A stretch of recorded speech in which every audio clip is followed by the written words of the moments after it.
राम राम भाई, सारे भाइयों ने जय हिंद।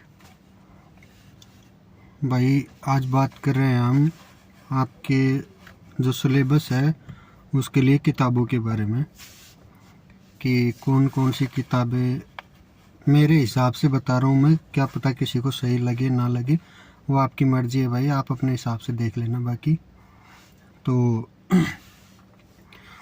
सबसे पहले हम बात करते हैं मैथ की। तो मैथ में भाई RS अग्रवाल की आती है अंकगणित।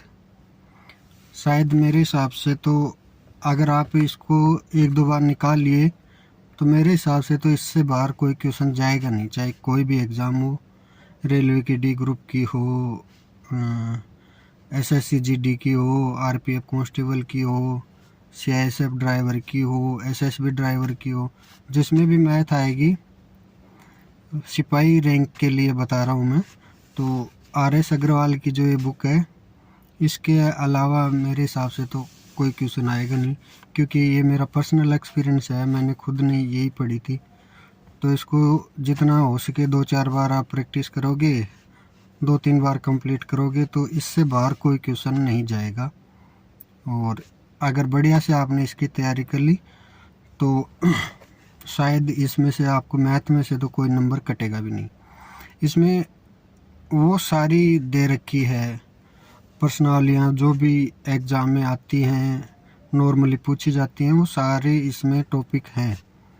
जैसे ये आप देख सकते हैं, संख्या पद्धति, HCF, LCM, दशमलव भिन्न, सरलीकरण, वर्गमूल, घनमूल, औसत, प्रॉब्लम्स एंड नंबर, आयु संबंधी, घातांक करनी, प्रतिशतता, लाभ हानि अनुपात, समानुपात, साझा, मिश्र अनुपात, समय तथा कार्य, पानी तथा टंकी के प्रश्न, समय तथा दूरी, रेल संबंधी प्रश्न, धारा तथा नाव संबंधी प्रश्न, alligation and mixture, simple interest and compound interest.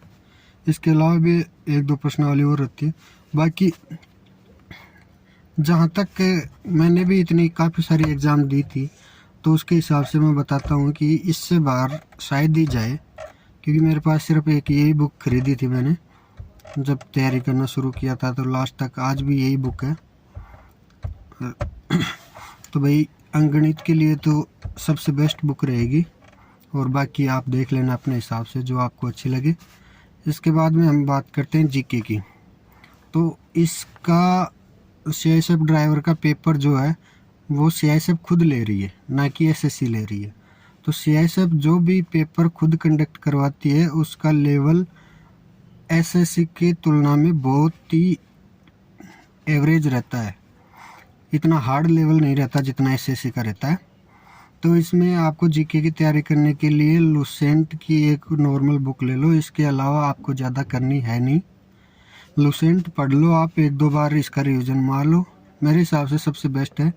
इसमें जो साइंस वगैरह है थोड़ी बहुत, वो कंप्यूटर वगैरह है, सब इसी में आ जाएंगे आपके। इसके अलावा आपको पढ़ने की ज़रूरत मुझे तो लगती नहीं कि है, और बाकी आप देख लेना। इसके अलावा GK में हम बात करते हैं GS में या GA में। तो करंट के लिए आप जैसे आपकी जब एग्ज़ाम है, जैसे एग्ज़ाम शायद अगले साल तक आपकी एग्ज़ाम संभव है, जनवरी फरवरी तक हो जाएगी, तो उस हिसाब से इस साल का आप पूरा करंट की कोई वार्षिकांक आती है या कोई और कोई बुक, जैसे अर्धवार्षिक की आती है, 1 साल की आती है, 6 महीने की आती है, तो वो बुक भी आप ले सकते हैं। उसमें आपकी करंट तैयार हो जाएगी। या फिर आप डेली अगर न्यूज़पेपर पढ़ते हैं तो उसके नोट्स बना लो, न्यूज़पेपर में जो स्पेशल आ रहा है उसके नोट्स बनाते जाओ साथ साथ, तो उसमें तो कोई प्रॉब्लम आपको GK वो करंट पढ़ने की ज़रूरत नहीं पड़ेगी आपको। न्यूज़पेपर पढ़ लो, या फिर आप हर जो मंथली क्रोनोलॉजी आती है वो ले लो, 10-12 क्रोनोलॉजी ले लो, ज़्यादा कॉस्टली भी नहीं है वो, 10-20 रुपए की आती है शायद मेरे हिसाब से, उस टाइम पे 10 की आती थी, अभी ज़्यादा की हो गई होगी। तो करंट की वो ले लो। GK के लिए आपको लुसेंट हो गई, मैथ के लिए अंकगणित हो गई। और रीजनिंग की बात करते हैं अभी। तो रीजनिंग में भाई वर्बल एंड नॉन वर्बल दोनों रीजनिंग इसमें आती है, तो उसके लिए दोनों की कंबाइंड एक आती है ये USA खाउत की, शायद बढ़िया बुक है ये भी मेरे हिसाब से। अगर आपके पास पहले से कोई अवेलेबल है दोनों की, वर्बल नॉन वर्बल की, तो फिर आपको ख़रीदने की ज़रूरत है नहीं, आप ये ले आओ। इसमें दोनों कंबाइंड है, ज़्यादा कॉस्टली भी नहीं पड़ेगी, ये आपको सस्ते में ही मिल जाएगी। इतनी महंगी नहीं है बुक, कोई सी भी लूसेंट की भी महंगी नहीं है, अंगणित की भी महंगी नहीं है, और करंट की भी आपकी महंगी है नहीं। तो उस हिसाब से आप देख लेना भाई। करंट के लिए मंथली लो, या आपके घर पे न्यूज़पेपर आ रहा है तो डेली न्यूज़पेपर पढ़ो, या अभी आजकल तो बहुत सारी क्लासेस चल रही हैं डेली करंट की, तो वो भी ले सकते हैं आप। और रीजनिंग के लिए आपकी ये होगी। इसके बाद हिंदी की भाई कोई लुसेंट की एक बुक आती है हिंदी की, तो मुहावरा, लोकोक्ति, थोड़ा बहुत संधि वगैरह, तो उसके वो ले लो। या अगर आपके पास कोई हिंदी की वैसे पहले की रखी हुई हो तो वो ले लो। इसमें ज़्यादा हिंदी का इतना टफ लेवल नहीं रहता है, नॉर्मली पूछा जाता है। अगर आप थोड़ी बहुत भी तैयारी की हुई है आपकी पहले भी, स्कूल टाइम पे भी, अभी भी, तो आप आराम से निकालोगे एक बार कोई छोटी मोटी बुक लेके, और उससे एक बार फिर तैयारी कर लेना।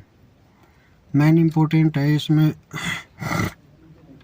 रीजनिंग और मैथ का पार्ट, क्योंकि जीके में तो चाहे आप कितनी भी तैयारी कर लो, जितना आना है उतना ही आना है, सबका 1-2 नंबर का अंतर पड़ता है, ज़्यादा नहीं पड़ता। जीके में पूरे 25 में से 25 किसी के आते भी नहीं है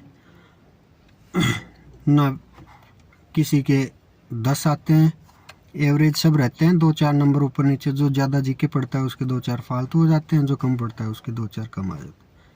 फिर रही बात उसकी मैथ की, तो मैथ और रीजनिंग आपके लिए इम्पोर्टेंट है।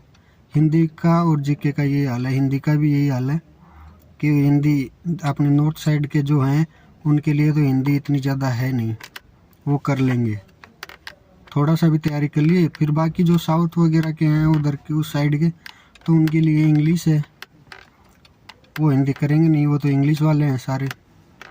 बाकी फिर कोई आसाम साइड के इधर बच गए जो हिंदी इंग्लिश कोई नहीं है, तो उसमें तीसरा ऑप्शन है नहीं, तो वो तो देख लेना। फिर वैसे भी इतना है नहीं उनका।